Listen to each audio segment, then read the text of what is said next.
Come in. Welcome. I'm E.G. Marshall.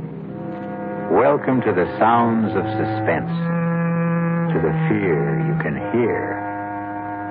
Relax and listen to the strange tale of a strange man, though no more strange than anyone who has suffered what you might call a mutilation of the soul.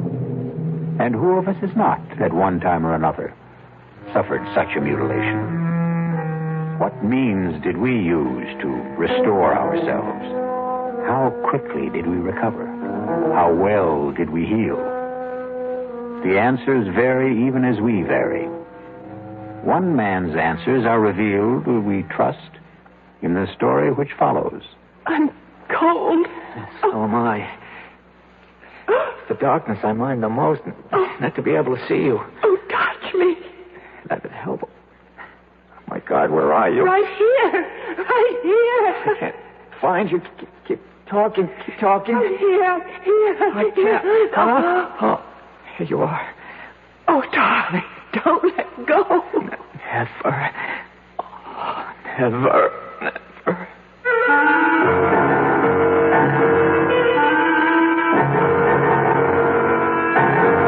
Our mystery drama, The Deadly Hour, was written especially for the Mystery Theater by Elspeth Eric and stars Norman Rose. It is sponsored in part by Anheuser-Busch Incorporated, brewers of Budweiser. I'll be back shortly with Act One. In 1919, someone had a big idea. Let's help youth understand big business by starting them in small businesses of their own. And Junior Achievement was born. Each group elected a board of directors, chose a product, set up a production line, sold stock, and went into business. That year, 314 students made and sold products and learned the business of business.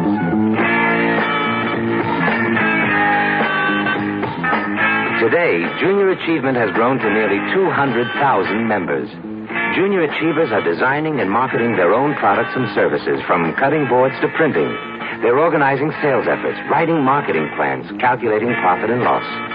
Running these small businesses helps Junior Achievers understand how big business works. Support Junior Achievement, where youth learns the business of business. Call your local Junior Achievement office. Hello. Hello, Mrs. Ken Driggs of Salt Lake City, Utah? Yes? Mrs. Driggs, my name is Ted Brown, and I'm calling for Campbell's Soup. And we're calling ladies in the Salt Lake City area asking if they'd like to sing the Campbell's Soup jingle. Come on, you're kidding.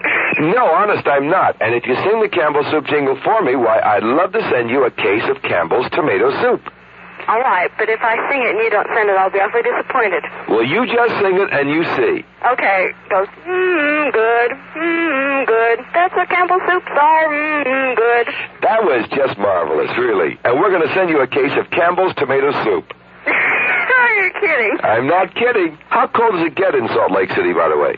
Below zero sometimes. But if you like skiing, you don't mind. Uh-huh. When it does get cold, good hot Campbell's soup warms you up. Yeah, that's right. Now, you enjoy yourself, you hear? All right. Bye-bye. Bye. The preceding recorded message was selected from random phone calls.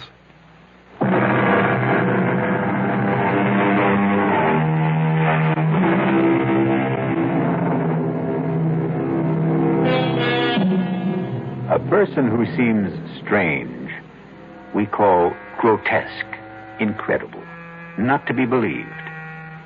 We make a feeble effort to deny that he could exist. But he does exist.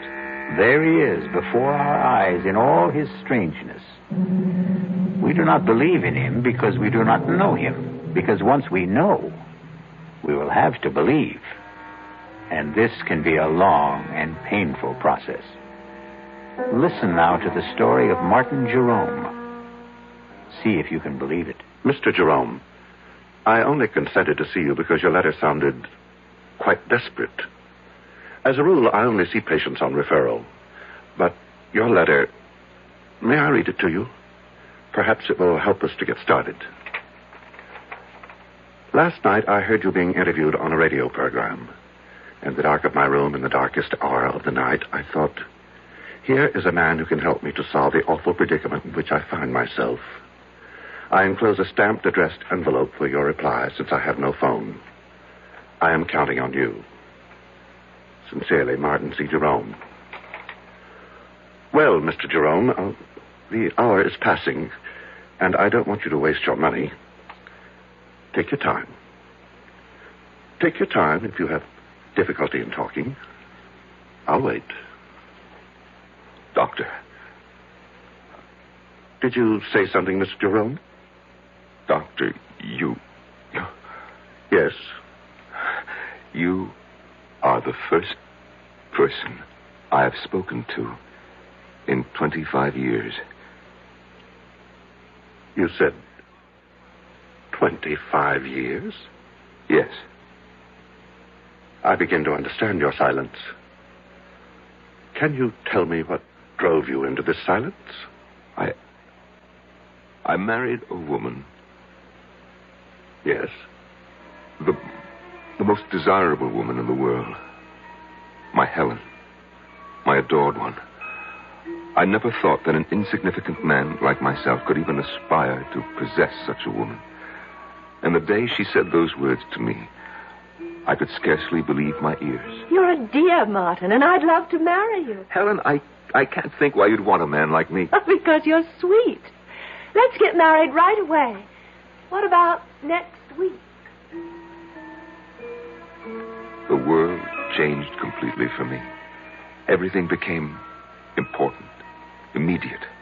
The sun shone just to keep me warm, and the breeze blew to make me cool. Me, Martin Jerome, me. I had been so blessed. Yes. It was a beautiful wedding. Helen had a great deal of money, and I was fairly well off. Many people came to the church, and even more to the reception. People of prominence. I knew them all. All but one. He was tall. Unusually tall. As I am unusually short. He was handsome, as I am not. He was charming, self-assured, very much at his ease. All of which I have never been. You couldn't help noticing him. Helen, who's that very tall man talking to your mother? The pale man with the black mustache? I've no notion, love. It's probably someone Mother invited. Good looking, isn't he? Sort of. Come on. It's time to cut the cake. We sailed for Europe. My head was swimming with visions of the life I had embarked on. The good life, the beautiful life. One night on the ship, we were at dinner. Helen, look over there. To your right, against the wall, sitting by himself. Isn't that the man who was at our wedding? 500 people at our wedding, love. He's getting up from the table. The tall man, black mustache. Your mother must have invited him, you said. Well, then I guess she did. After dinner, we danced for a while. Then Helen said she had a headache, but I should stay and enjoy myself. Well, I tried, but I couldn't enjoy myself without her. I was too much in love for that. I watched the dancers for a while, drank a brandy. I managed to kill an hour, and then I went down to our stateroom.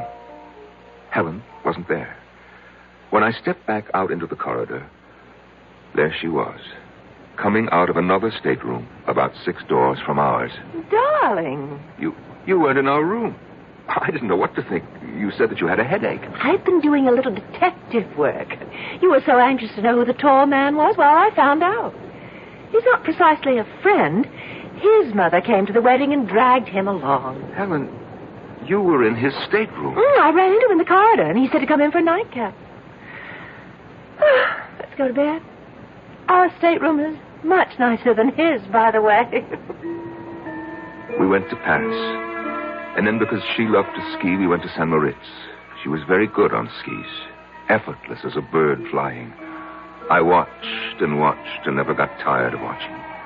And then, one day, there he was again, the tall man. I've got to catch the ski tow. Wait for me. Helen, he's here. Who's here? The man from the wedding, the man from the ship. Oh, is he here? Oh, so he is. Well, I'm off. Wait for me. After St. Moritz, we came back to the city and moved into an apartment. I went to work. We made friends. Helen grew lovelier every day. And she was her loveliest the day she told me that we would have a child. Tell me about that. Well, Helen was very, very light-hearted, very casual about the prospect, but I... Yes? How did you feel? Well, it's hard to tell you, Doctor. Oh, I know every man is what, excited, happy, I don't know, but I felt bowed down, Doctor, actually crushed by my own good fortune. That a man like myself, so petty, so pitiable, should be given a child by a woman like Helen. Have you always thought of yourself as petty and pitiable? I have. Why? Because I am. Go on, please. I could scarcely concentrate on my work once I'd heard the good news. Helen was on my mind all the time. And one day, I suddenly couldn't bear being in the office, couldn't bear being anywhere except where she was. And I rushed home. I suppose you know what I found. I think you'd best tell me. I hurried to the bedroom, looking for her. I burst through the door. And in the bed, our bed, there he was. The man from the wedding. From the wedding, from the ship, from the ski tow. He looked at me, standing in the doorway. He said not a word, but his red lips smiled. And then the bathroom door opened, and Helen took a step into the room. Helen, all scrubbed and fragrant. She was wearing something pink. I think it was made of lace. And she smiled too. While I stood in the doorway, she smiled. And then she said, "Well, love, now you know." And the world rocked, and I felt as though I had died, but I hadn't. I was still standing there. Doctor, I've never told what I just told you to anyone before. Not to anyone? It wasn't simply grief that I felt. It was my pride that had been destroyed. My marriage to Helen had built up a sort of pride. I thought, if she loves me, then I must be something. Oh, it is not a good thing, Doctor, to build your pride on what other people think of you. Or seem to think. No, it isn't. So I cleared out. That was 25 years ago.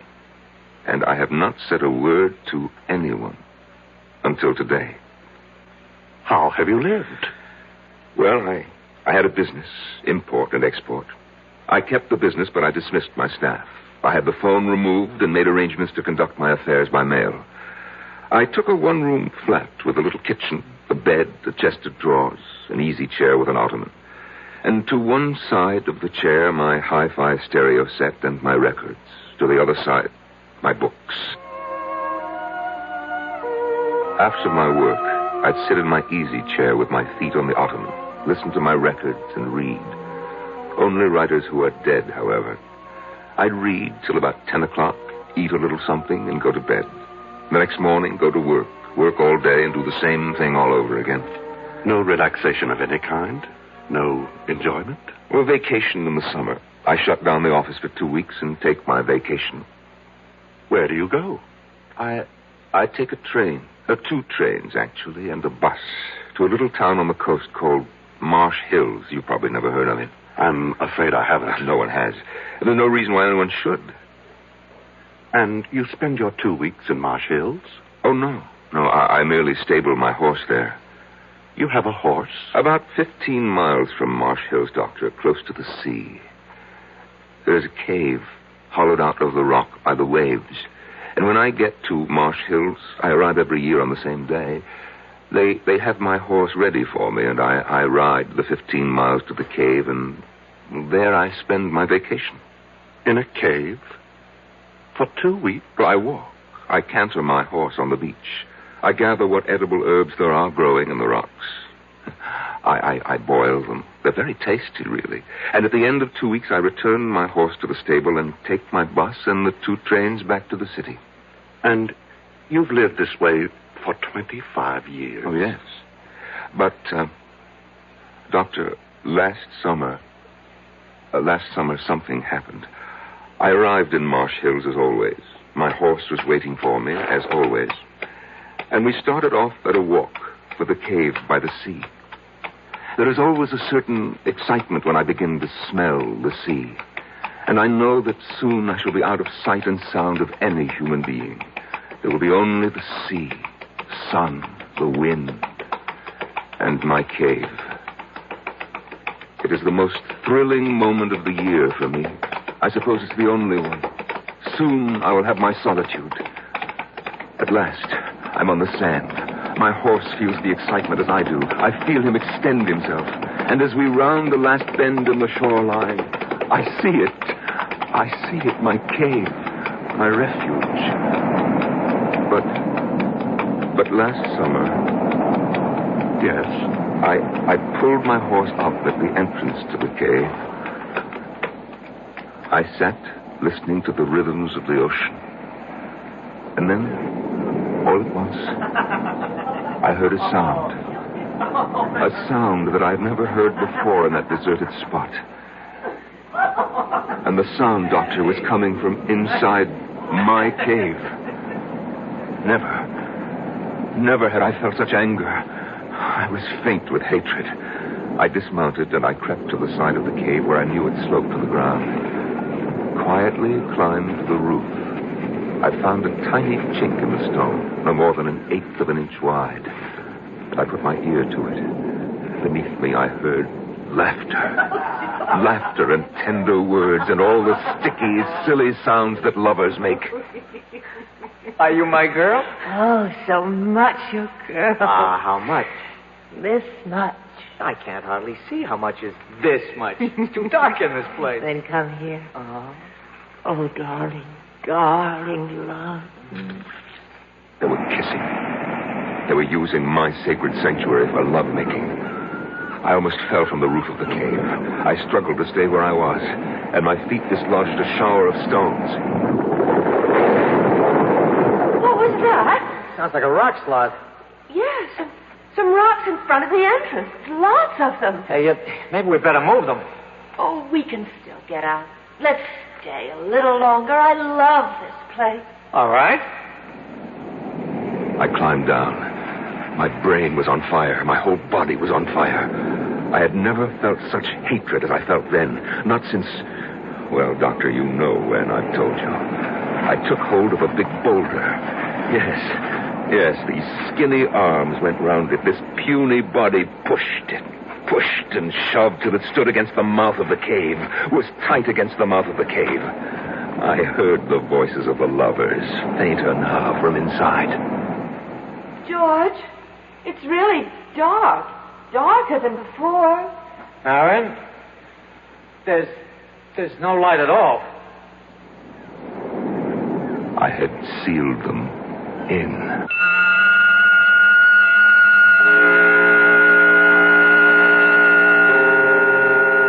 What is darkness?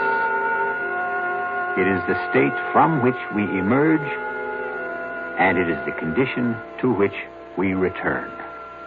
We come from the darkness of the womb. We leave for the darkness of the tomb. In between is light and life. I'll be back shortly with Act 2. Some research experts say you can't taste the difference between beers. Well, if they're right, then Anheuser-Busch wastes a barrel of time Beechwood aging Budweiser. Only they don't think so. Brewing beer right does make a difference. And they're betting a bundle that you can taste the difference in Bud. When it comes to brewing Budweiser, the Anheuser-Busch choice is to go all the way because they still care about quality.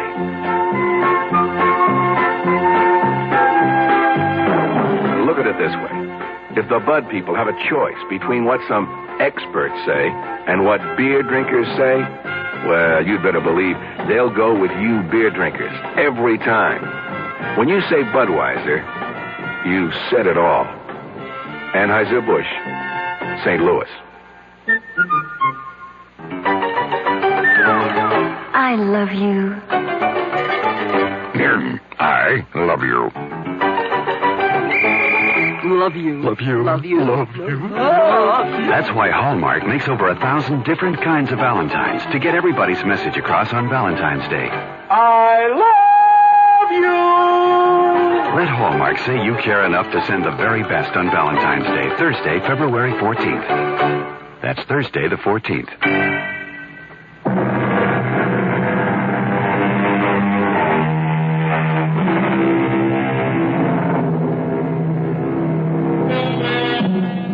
Marvin Jerome, 50 years old, has not uttered a single word to a living soul in 25 years.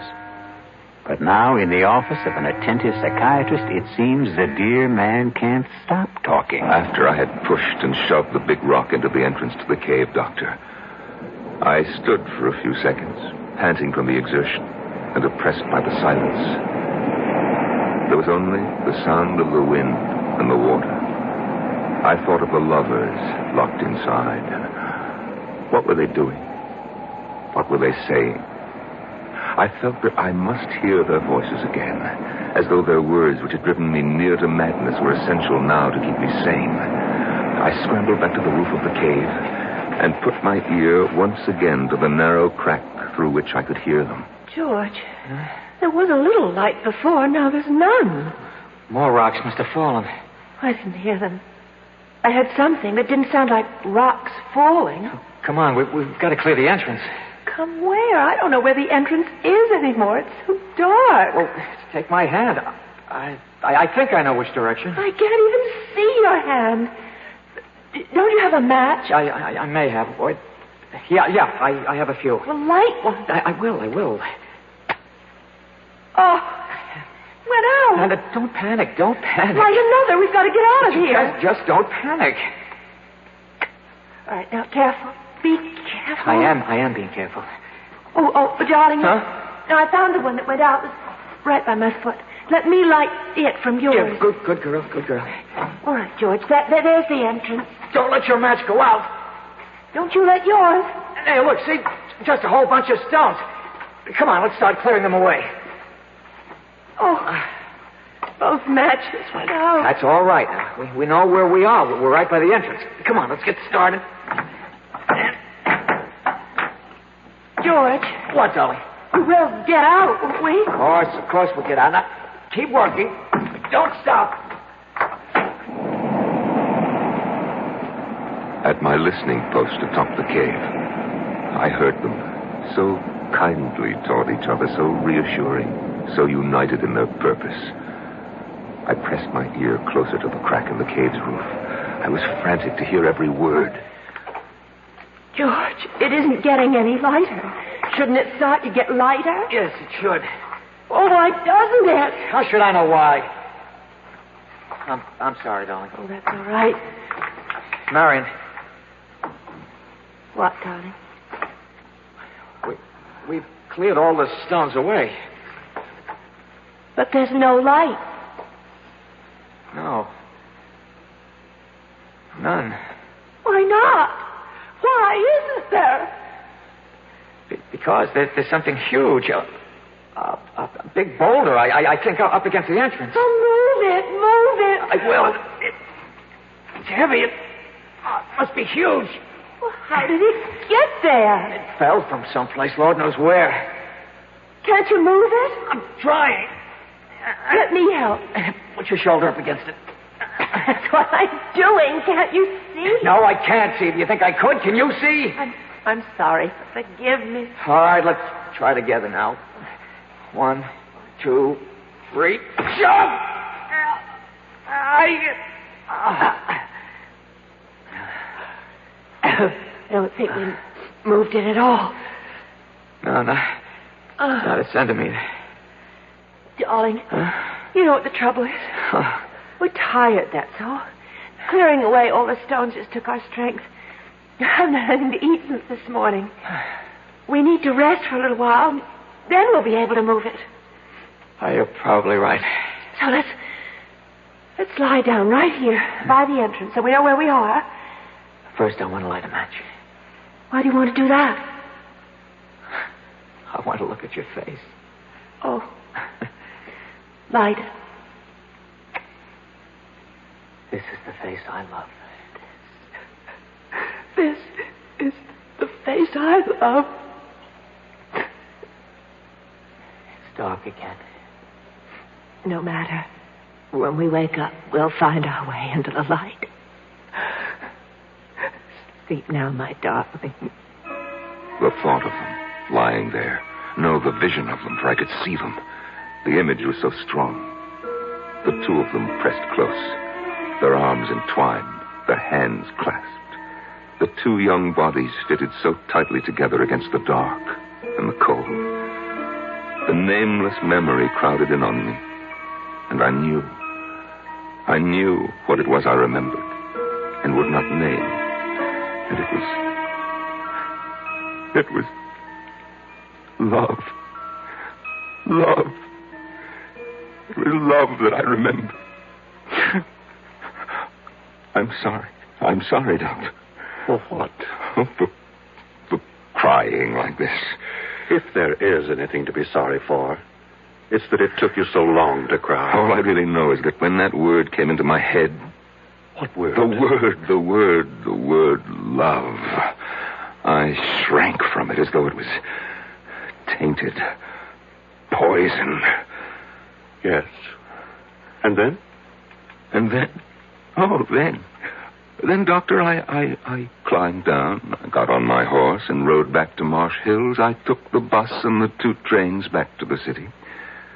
You what? I opened up my office. I took the dust covers off the furniture in my flat, and I resumed my old routine.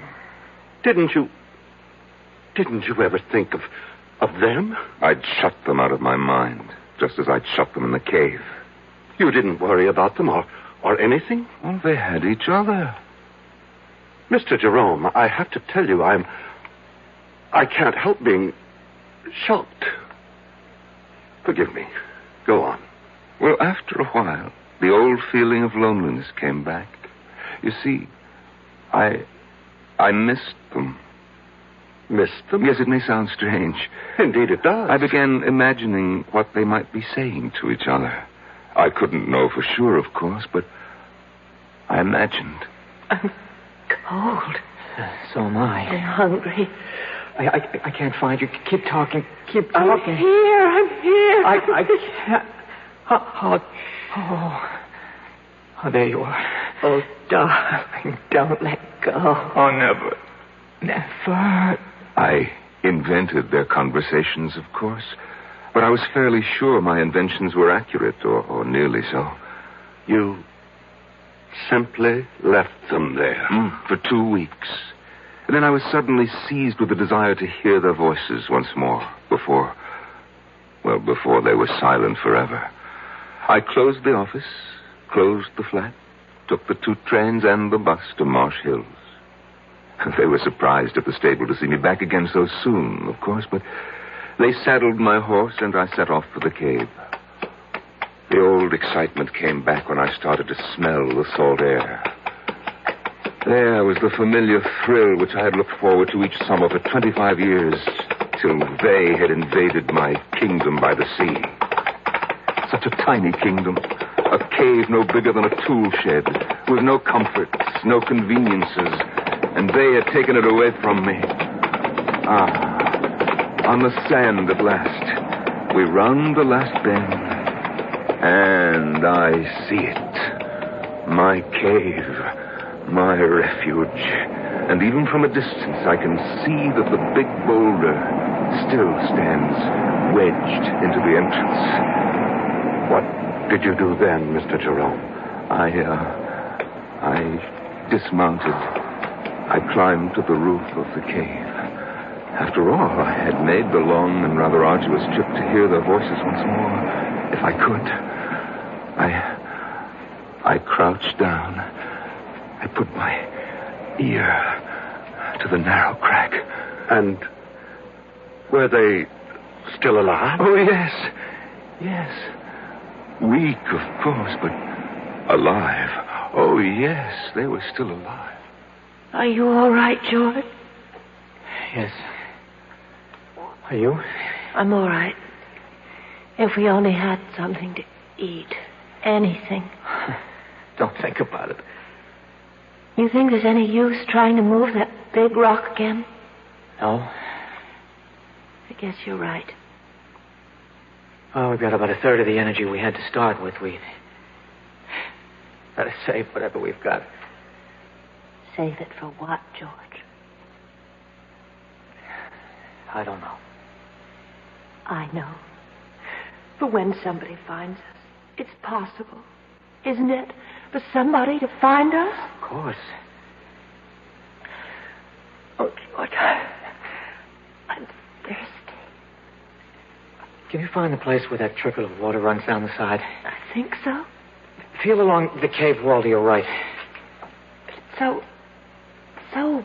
black in here. You should be there by now. Light the match. No, it's the only one we have.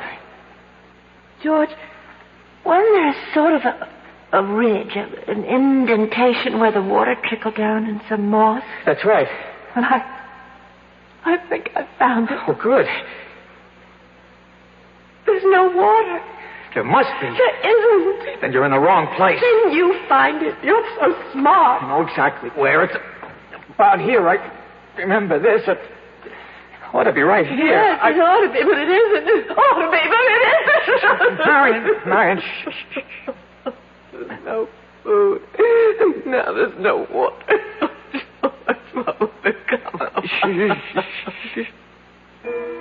Doctor, I wanted to call to them. I wanted to say, wait for rain. Because as soon as a good rain came, the water would start to trickle down the cave wall again. But I couldn't speak. I don't know why I couldn't. Do you? I have some notion, yes. Why couldn't I?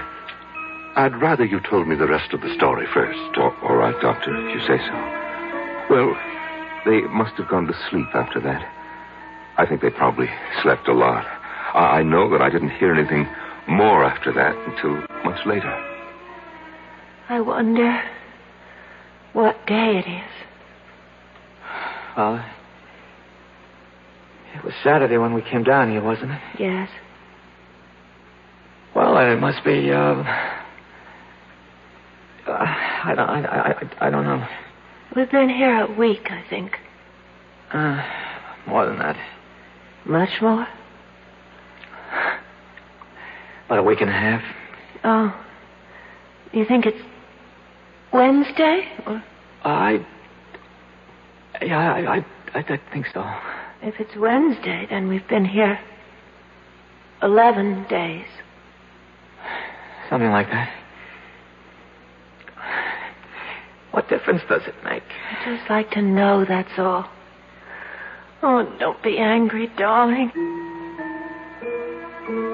Doctor, I had the craziest impulse to whisper to them, it's Tuesday. I almost laughed. Why do these ludicrous ideas come into our heads at the weirdest moments of our lives? Perhaps it wasn't as ludicrous as you thought. Well, of course it was. I was there to watch these people die. Listen to them die is more like it. And I still wanted to tell them what day of the week it was. If that's not ludicrous, I don't know what is. Tell me, what happened next? Well, I went to sleep on the roof of the cave. After the sun came up in the morning, I got a sandwich out of my saddlebag and a flask of brandy and sat on the sand for a while, watching the ocean. And then I went back to my listening post. George. Yes? I'm going to try walking around a little. Oh, Lord. This darkness is driving me mad. No, it's not. No, it's not. Let me have a match. No. Oh, give it to me. I won't. What was that? I heard something. I stumbled over something. Well, look for it. Fish around. That's what I'm doing. Got it. Well, what is it? Feels like a little sort of a pan. Pan? Well, about 4 or 5 inches wide. What? Enamel, I think. Feels like enamel. It's a little pan to cook things in, the sort of thing campers might use. Wait. That means somebody's been here before. And that means whoever was here could come back. Or somebody else could. I mean, this cave is a place people come to. We're not the only ones. We're not the first. Other people have... They'd stumbled across the little enamel pan I had used to boil my herbs in. I couldn't bring myself to speak to them, but I took a packet of matches, the cardboard kind, and I wrote on it, I am here. Just that. I am here. And I slipped it through the crack in the roof of the cave.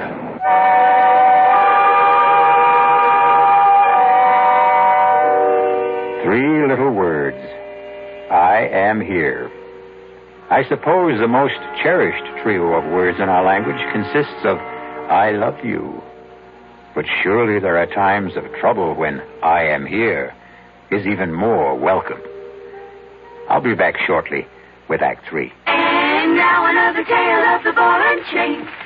At Kellogg's Special K presents Last Tango in Pittsburgh. There I was at Raoul's all-night tango lounge. My little orchid, will you tango with me? It was Raoul. You're a splendid dancer. But what was that? I was what? That sound effect. Oh, I'm a few pounds overweight, and this ball and chain points out how my extra weight can get in the way. I'm pointing you back to your chair. Our heroine decided to lose that extra weight. She exercised and ate smart at every meal, starting with a Special K breakfast. A bowl of Special K, skim milk, tomato juice, and coffee. It's less than 240 calories, 99% fat-free, and 100% delicious. After a while, she was rid of the ball and chain and back at Raoul's. Darling, you're looking fantastic. What a happy ending. What ending? We're just getting started. Raoul, get lost. Your happy ending could begin with the Kellogg's Special K breakfast. And that's another tale of the ball and chain. Give your hand to a friend. Give your heart to your heart. Give your cold to contact. The sooner the better. Hey, I'm back. How's that cold? Rotten. Get the contact? I got everything. Contact, cold tablets, and this liquid. Oh, no. Honey, it's all cold medicine. Well, sure, but it only takes one contact for up to 12 hours continuous relief from sneezing, drips, congestion. For that, I'd need 6 of your cold tablets. 2 every 4 hours. Or 3 ounces of nighttime liquid. 1 every 4 hours. Or just one contact. The tiny Tide pills do it. Well, it's all cold medicine. Those others contain antipyretic analgesics. The liquid, antitussive, and alcohol. They're not in contact. 6 or 3 or 1. I choose the one contact. Me too. And I'm the one with the cold. Give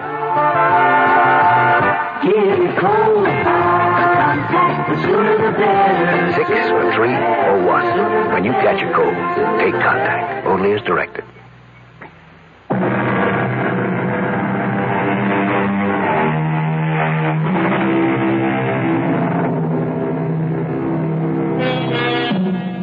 It is the disease of not listening, the malady of not marking, that I am troubled withal. So said Henry IV, according to William Shakespeare. But the disease that troubles Martin Jerome is listening too closely, and his malady is marking too well. I pushed the packet of matches with its absurd message down through the crack in the cave with a little stick. I heard it drop. I knew it had reached them even before I heard Marion speak. George. Huh? Something just dropped onto my shoulder. George, light the match. Marion, it's our last match. I don't care, light it. I have to know what fell on my shoulder. I don't like to use George, up our last... please, if you don't... All right. All right. Take it easy. Did you see anything? It hit my shoulder, and then it... Here it is. George! Well, it's matches. It's a whole fold of matches. You're kidding. I'm not. There's something written on it here, George. Wait a minute. It says, I am here. Who? Who's here? I don't know. Oh, my God, that's the end of the match. I held it till I burned my fingers. I'm sorry, I couldn't. It's all right. What? We have matches now. Can you see? It isn't signed at all. It just says, I am here. That's all. But who's here? Doesn't matter, does it? Somebody's here. That's what counts. Why didn't he say something? Call out to us or something. Tell us that everything will be all right. Maybe he's gone for help. Oh, yes, that must be it. Yes, that is it. It's all right now. It's all right as long as somebody's here. I couldn't stand their joy over my simple-minded message. They seemed like silly children, as silly as I felt myself. For I hadn't the faintest notion what I was going to do once I had made this strange contact with them. I climbed down and sat on the beach staring at the water until I fell asleep. I must have slept the rest of that day and all night because it was the sun coming up behind the horizon that woke me. I went back to the cave, climbed to the roof, and put my ear to the crack. George, I can't stand it. Where is he? How should I know? Stop asking me. He wouldn't give us a message like that. He wouldn't write, "I'm here" on a package of matches and then just go away, would he? How do I know? You keep asking me as though I had an answer. Oh, I'm not hungry anymore. I haven't been hungry for a long time. I just feel terribly weak. Damn it, I know. Now, would you shut up? Just shut up. We'll die here, George. Be quiet. No water. No food. We'll die here. I said shut up. Whoever wrote that note must have been a madman. Whoever he was, wherever he was, he's gone away. Yes. And we'll die in this cave. I don't intend to die in this cave. Oh. And just what do you think you'll do about it? Something. Nothing you can do. I'm just not going to die. Yes. Not yet. Yes, you are. Make up your mind to it. What are you doing now? I'm going to light a match. Matches? We have matches. No food. No water. Just matches. George, what? I'm not going to die. Not yet. Not me. George! Not me. I felt as though the world had stopped. Actually, I had stopped. All at once, I knew what I must do. I didn't want to go completely out of my mind. I clambered down from the roof. I ran to the cave entrance. I tried to move the big boulder that blocked it. I knew even before I tried that I wouldn't be able to do it. But my mind was working brilliantly. I ran to where my horse's saddle and bridle lay on the sand. And after taking it all apart, I began working to put it together again for a new purpose. Oh, I used everything. The girth, the reins, the stirrup leathers. And in an hour, I had fashioned a crude device. I led my horse to the cave entrance. Somehow, I wrapped the girth around the boulder and made it firm. The reins circled my horse's shoulders. And then I stood back and gave him a sharp rap on the flank. He moved. And the boulder moved. The boulder moved away from the entrance to the cave. There was room for me to squeeze through.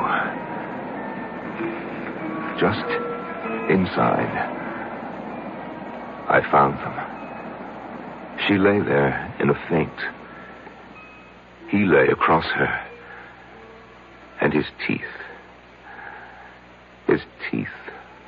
were sunk in her breast.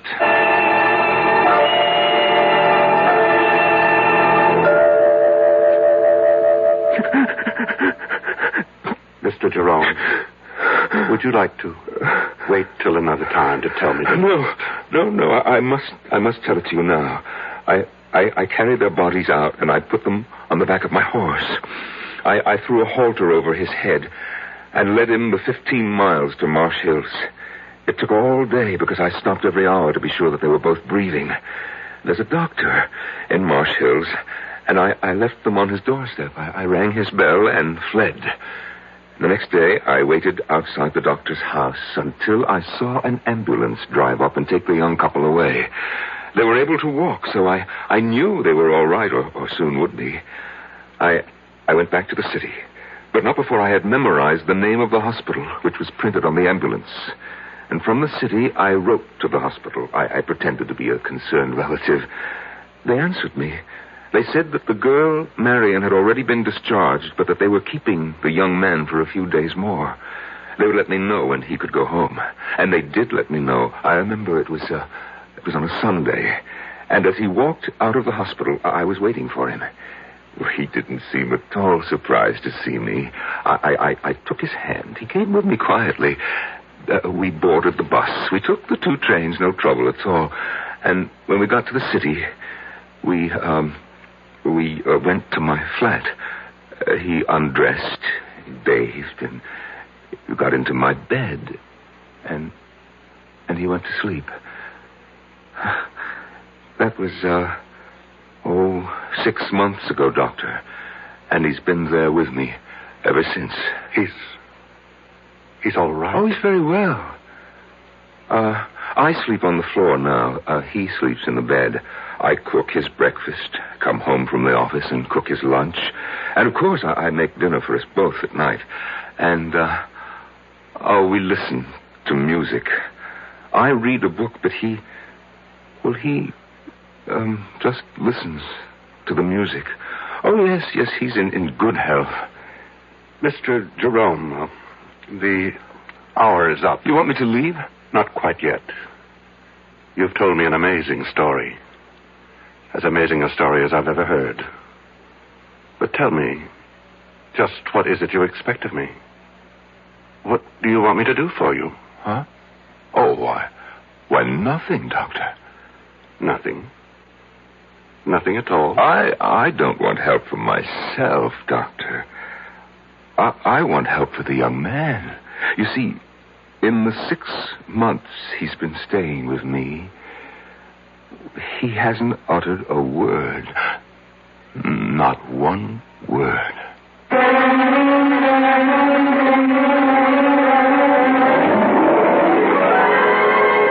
see the doctor, young man. Yes, George, he can help you to unburden yourself. He will make the words pour out in full confession, and you'll feel the better for it. Why, look what he has just done for Martin Jerome. As the deadly hour passed.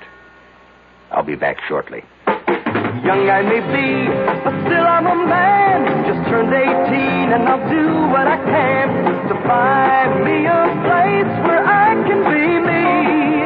Get ready for life and be free as the sea. Where do I go from here? Oh, where do I go from here? I finished school, but what lies ahead? Don't want to get trapped, want to feel free instead. All over the world, there's so much to do. The call of the sea, don't you hear it too? Where do I go from here? Oh, where do I go from here? What about the new Navy? You'll get your chance at success, learn an exciting job, and see the world. Call toll-free 800-841-8000. That's 800-841-8000. Or see your Navy recruiter. Be someone special in the new Navy. I know where I'm going from here.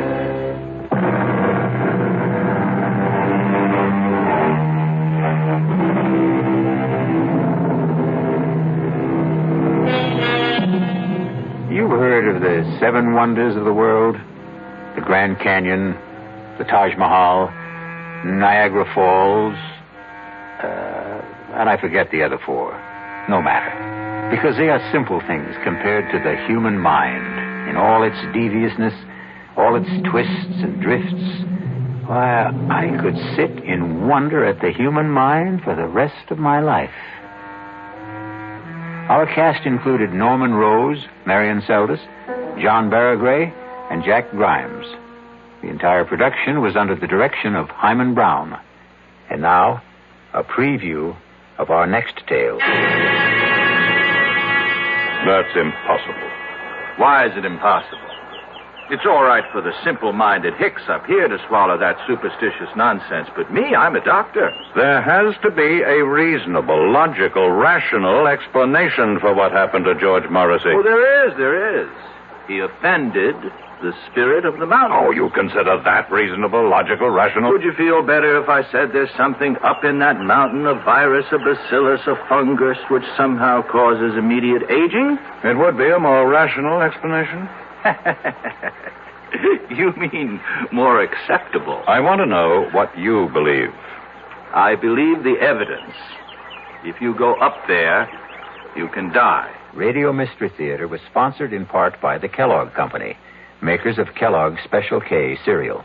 This is E.G. Marshall inviting you to return to our Mystery Theater for another adventure in the macabre. Until next time, pleasant dreams.